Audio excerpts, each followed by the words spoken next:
Compound లో చేశారు, but boss తో చేయడానికి ఇంత టైం పట్టింది, బట్ చేసినా కూడా బెటర్ లేట్ దెన్ నెవర్ అన్నట్టు ఇప్పటికైనా ఆపర్చునిటీ వచ్చింది కదా, సంతోషం. ఎలా అనిపించింది అంటే ఇన్నేళ్ల తర్వాత బాస్ తో చేస్తున్నారు, అప్పుడు చిన్నప్పుడు చూసిన సీన్ అప్పుడు అంత దగ్గరగా లైవ్ లో ఆయన చూశారు, మళ్ళీ ఇప్పుడు ఆయనతో కలిసి నటించబోతున్నారు అంటే ఆల్మోస్ట్ షూట్ కూడా కంప్లీట్ అయిపోయి ఉంటుంది కదా. సో ఎలా అనిపించింది ఫీల్ అంటే మీరు మీ క్యారెక్టర్ ఫిక్స్ అయిపోయింది విశ్వంబరలో అనగానే ఫస్ట్ ఫీల్ ఏంటి? సరే, ఇక్కడికి వచ్చే ముందు ఆయనతో అంటే అంటే క్లోజ్ క్వార్టర్స్లో మూవ్ అవ్వడం అన్నది జరిగింది ఎక్కడంటే ఫస్ట్, అది తర్వాత ఇప్పుడు తర్వాత ఆస్పెక్ట్ చెప్తాను. క్లోజ్ క్వార్టర్స్లో అంటే మ్యాచ్ ఆడాం. ఓకే, ఇది మా అసోసియేషన్ తరపు నుంచి 4 టీంలు, 4 పెద్ద హీరోలు. అప్పుడు నేను చిరంజీవి గారి టీంలో ఉన్నా. ఆ రోజున మ్యాచ్ మొదలైన తర్వాత ఫస్ట్ మాది జనం మామూలుగా ఏం పట్టించుకోవట్లేదు, అంటే సీరియస్నెస్ ఉంది, ఆడుతున్నారు అనుకున్నారు. బట్ మాది 3 వికెట్లు పడిపోయాయి ఆ టైంలో.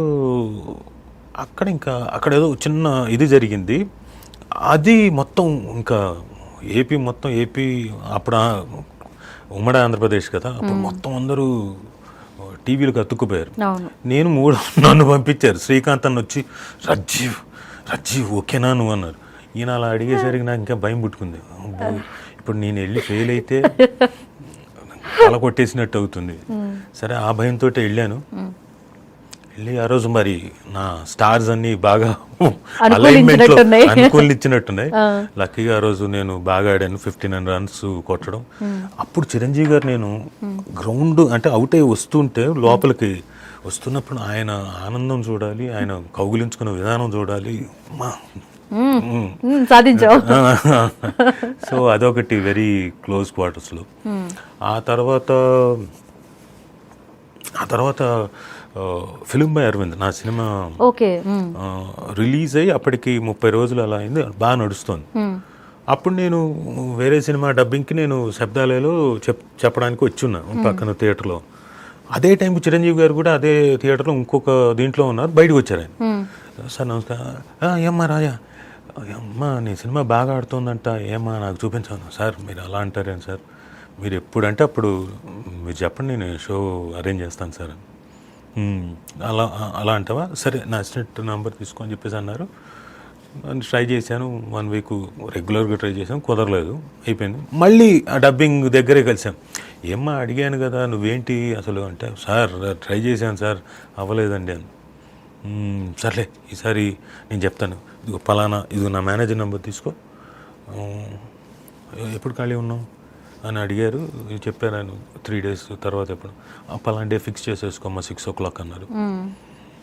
ఆనందం నాకు. మా టీం అందరికీ చెప్పేశాను, శేఖర్ సూరి గారికి అందరికీ 6 o'clock ఈవినింగ్. బట్ ఆయన మర్చిపోయారు ఆ రోజు. వీళ్ళందరూ వచ్చేసారు, వీళ్ళ ఫస్ట్ నమ్మట్లేదు. నేను వస్తారు సినిమా చూస్తారంటే నమ్మట్లేదు. ఎందుకు నమ్ముతారు, చిరంజీవి గారు ఏంటి, రాజీవ్ చెప్తే రావడం ఏంటి, ఏమైనా అర్థం ఉందా?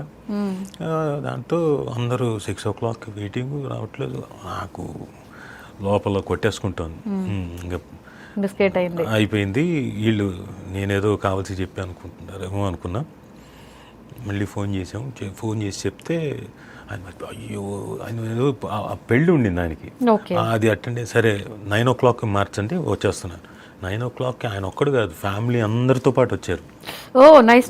పెళ్లి నుంచి అందరూ వచ్చారు, వచ్చి సినిమా చూశారు. They appreciated. అదొక మరపురాని ఇన్సిడెంట్, చాలా అద్భుతమైన రోజు నాకు. తర్వాత ఇప్పుడు విశ్వంబర, కమింగ్ టు విశ్వంబర, నాకు నమ్మకం లేదు. చేసేంత వరకు సెట్లోకి వెళ్ళి చేసేంత వరకు నమ్మకం లేదు. ఏమో అక్కడికి వెళ్ళిన తర్వాత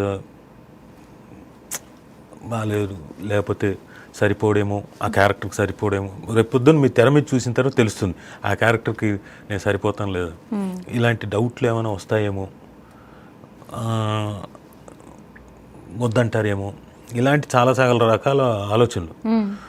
బట్ లొకేషన్కి వెళ్ళిన తర్వాత చిరంజీవి గారు, ఎవరు రాజీవా, బాగున్నావా నువ్వు అంటే కాన్ఫిడెన్స్, అమ్మయ్యా ఈ వేషం నాది ఖచ్చితంగా ఫిక్స్ గ్యారంటీ కానీ. సో ఆ రోజు పైగా ఆయన కాంబినేషన్లో చేయడం ఇట్ వాస్ వెరీ నైస్.